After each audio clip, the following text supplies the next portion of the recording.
Hi, Jim Urbanoff here. We're getting into the 14th anniversary of 9/11, and this is the first year that I've had my YouTube channel where we commemorate this. The thing I want to do tonight is talk a little bit about memory and how it affected me personally. I didn't lose anyone in the towers or at the Pentagon, thank God. But it's still something that, like many Americans, especially those of us who were adults at the time, um, we can't get out of our system, much as our parents and grandparents couldn't get John F. Kennedy's assassination or Pearl Harbor out of theirs. It's one of those things, it's a defining moment, and there's life before and there's life after. I was a working adult at the time. I was 40 years old and I was on vacation from my job at the bank. Um, I took a couple days off to go to Gettysburg, and I remember I had a migraine headache on the way out. Got better that night toward the battlefield, and Tuesday I started home, and it was pretty much a day like any other. By that point my migraine was long gone. It was sunny, it was clear, not a cloud in the sky. I watched the Today Show in the motel, and it was all pretty normal. I got in the car. It was my 2000 Chevy Cobalt red two doors. Remember that. Got in the car, drove home towards Pittsburgh, and started putting CDs in the drive and the dashboard. Remember them? And listening to tunes. And I remember the last album I listened to was Jeff Beck, There and Back. And as soon as the disc was over, I pulled it out, was ready to put another one in. I was getting pretty close. I was in Somerset County at the time, about two counties away from Allegheny County. And I heard voices on the FM radio that I had never heard before, newsreaders.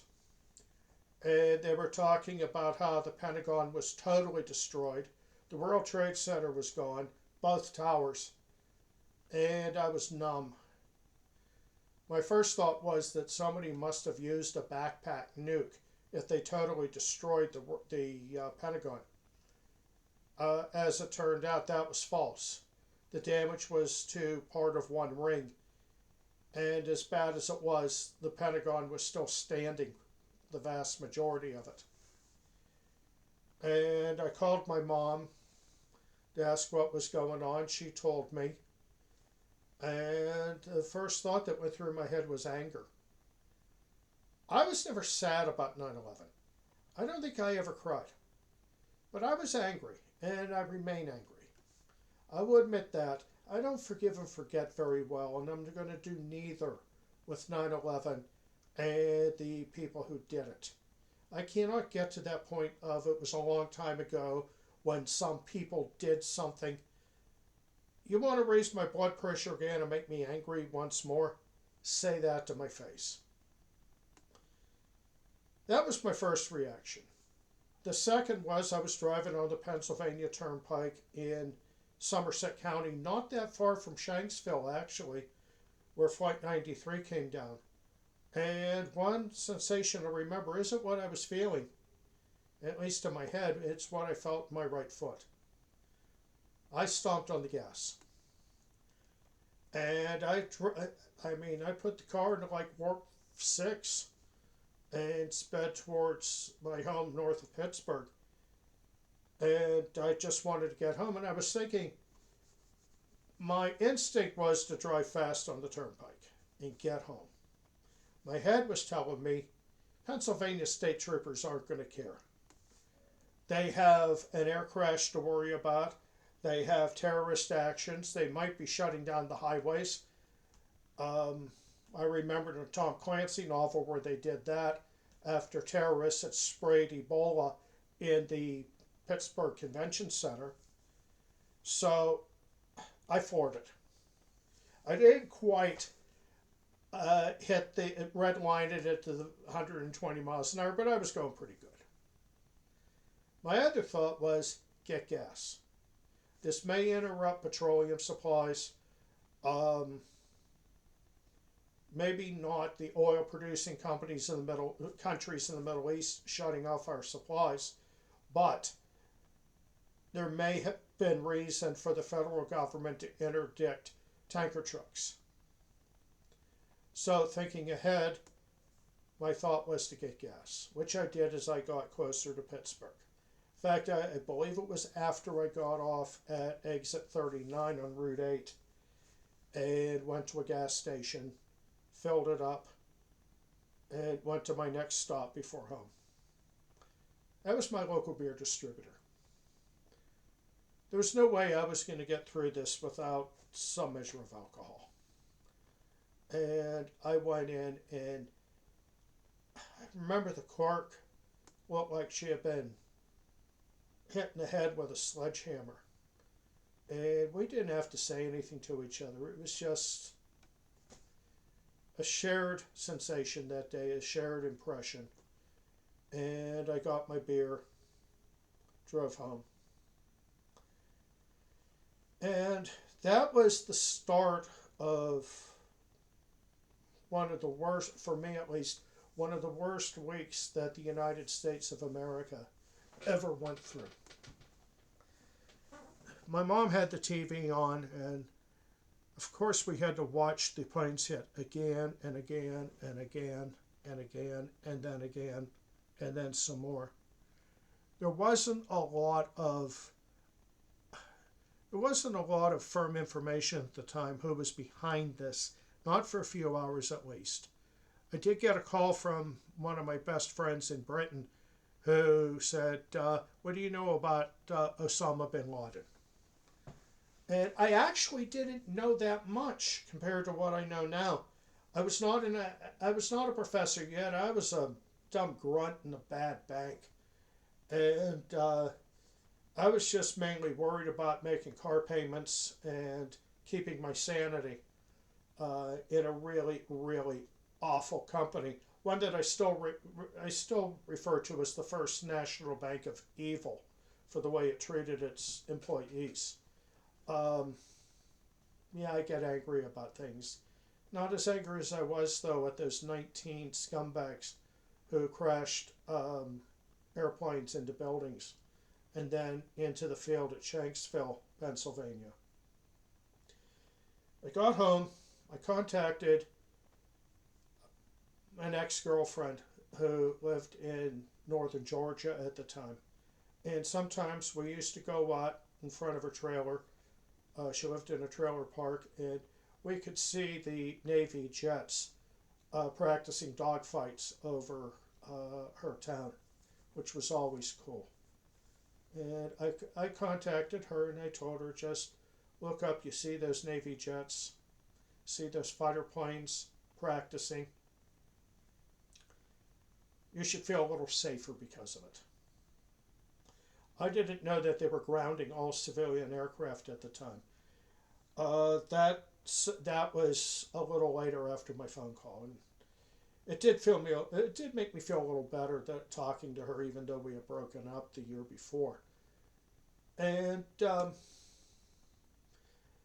it was definitely hard, but that made me feel better.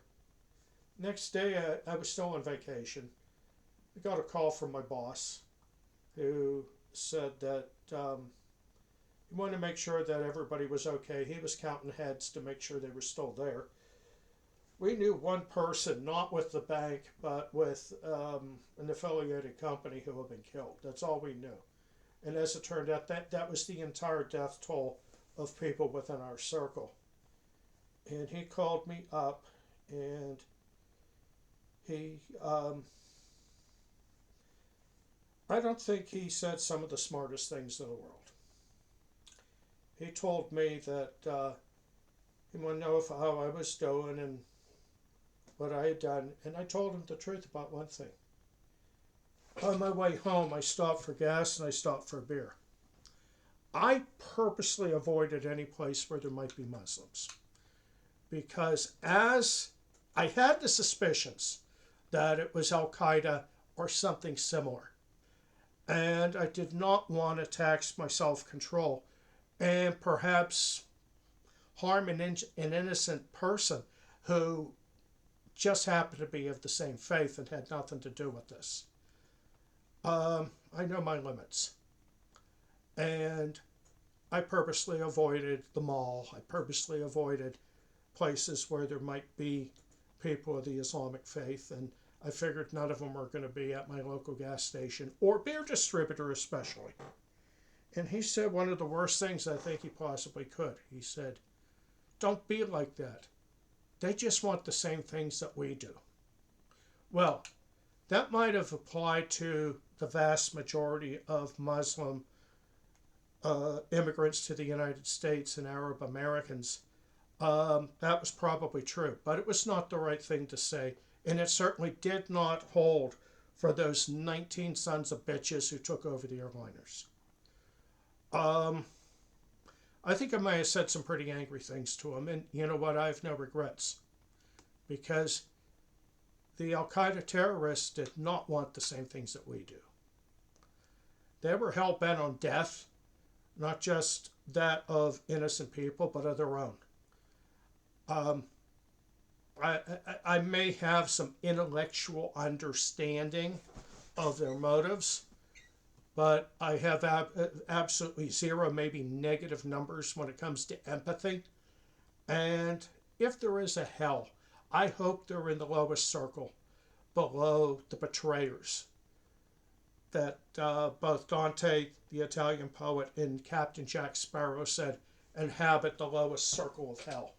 So below Brutus and Benedict Arnold, below all of them, I hope there's 19 terrorists and all their little buddies. On 9/11 and 9/12, my thought was, and this is upon retrospective, because I wasn't doing a whole lot of constructive thinking. My whole thought was, this is not a time for thought. That comes later. This is the proper and appropriate time to be off the scale angry. And to some extent, I remained that way. But this is not a time for Christian charity. It's not a time for understanding and empathy towards the other side. And as far as Christian charity goes, that's a Christian virtue. And as I'm happy to tell people, I'm neither Christian nor virtuous. So that was thinking clearly and logically, that was for another day. And I still believe that. I have come, well, actually, within a short time after that, I became a little more capable of being logical about things, including when an online friend of mine from Georgia, again, North Georgia, was posting about how there was some Muslim guy who ran the 7-Eleven down the street from him, and he was going to go down there and kill him. I was thinking more clearly at that point, and I convinced him not to. I told him, first of all, you don't want to go to prison for the rest of your life. And I've heard very bad things about Georgia and its prison system. I used to visit down there. Like I said, I had a girlfriend in the northern part of the state, and I was very reluctant to commit any felonies down there. I didn't even want to get a traffic ticket. I saved that up for South Carolina. Okay. But I convinced him that this was a really, really bad idea. More than that, I also said the guy probably had zero to do with it. That the next war was going to start in Afghanistan. By then, I was sure of it. That the United States would invade Afghanistan, hunt down the Al Qaeda creeps, and overthrow the Taliban. So, with the next war being in Afghanistan, it was not going to be in a 7-Eleven in Georgia someplace. So I was kind of happy I talked him out of that. And later on, when I was going to another convenience store near North Park, north of Pittsburgh, it was owned by a Muslim guy. He was observant enough to be wearing a prayers cap, and he had an American flag hanging in his front window, either as a gesture of loyalty to this country or to scare away the bad actors and the people who needed a course in enemy identification and were ready to go after him. But I know too that that store was not in business too much longer. I don't know if he sold out, he went home, what happened, but it became a pizza place. And if you know the area, it was across Babcock Boulevard from Beatty Technical School. And he wasn't there too much longer. Now, I could empathize with him. I could empathize with the guy with the store in Georgia who didn't know that someone wanted to greenlight him. I could empathize with them. But for the people who did this, when some people did something, for their supporters, for the people who made excuses for them,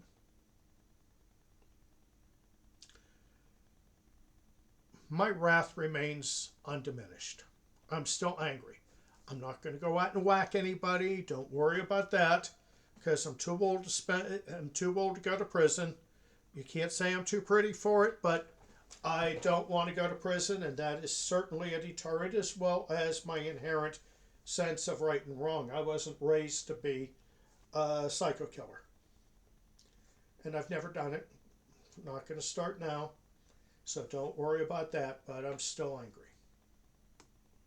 So as we go into the 14th anniversary of 9/11, there are some of us that don't forget. We don't forgive, we don't forget.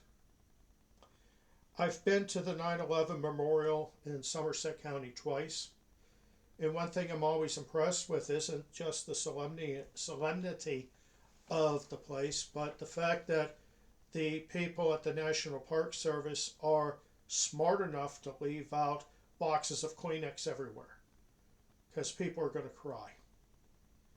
I can understand that, but I never cried because I was never sad. I was just off the scale angry.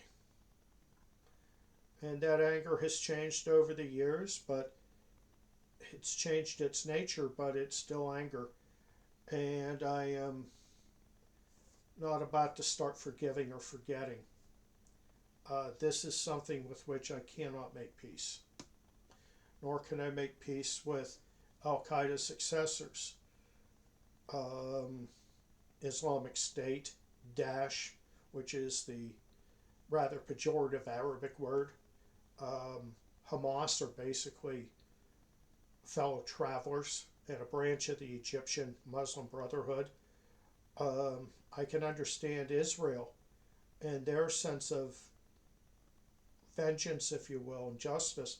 I can understand that a lot better than I can whatever Hamas was doing about 2 years ago. I'm not in the forgiving mood, and I probably never will be. Now, one thing I have to emphasize is that not every Muslim is culpable, not every Arab is culpable. But the ones who were, the ones who gave them money, the ones who supported them, the ones who excused them, I don't want to hear from you. You're dead to me. Just as dead as Muhammad Atta and his merry band of suicidal death cult nutjobs. So it remains imprinted in me. And I've had people say, whoa, you're bitter. And to that I have to plead guilty. I am bitter.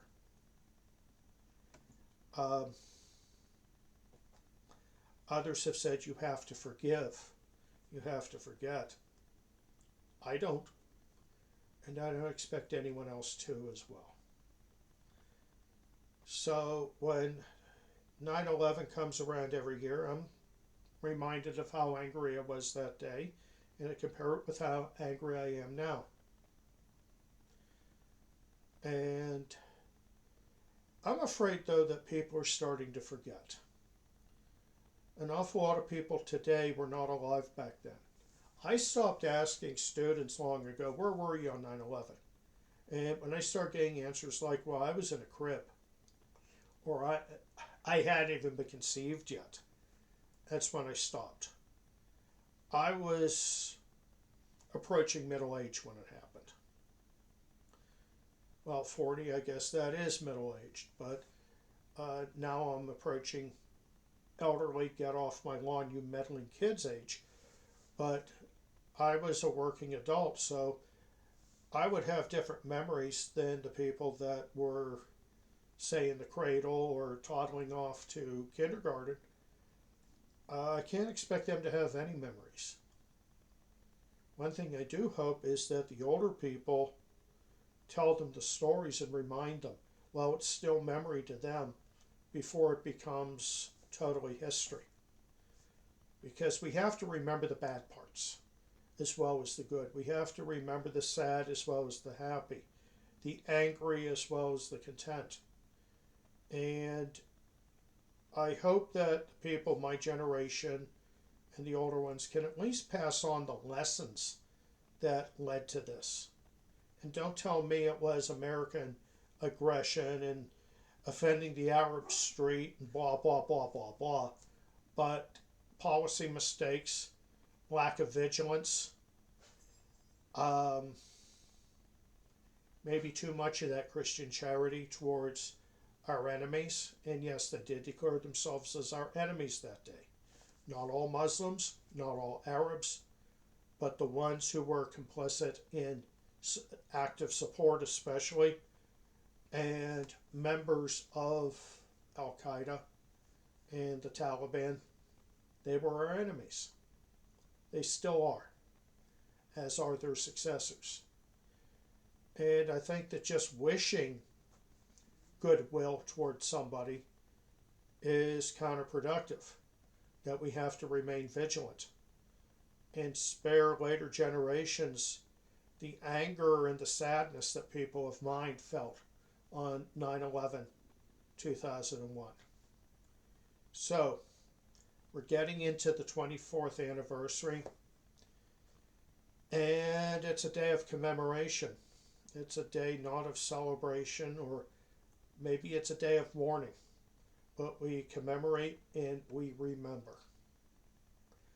And hopefully tell others about it, make sure that they have a keen sense of what happened, and also keep the memory alive of the heroes. These included the people on Flight 93 who tried to assault the cockpit, and they counterattacked the terrorists.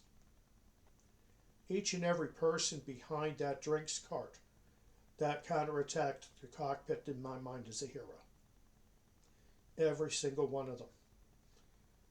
And I don't think their sacrifice has been in vain, because how many hijackings have we had since then? Maybe something less than zero.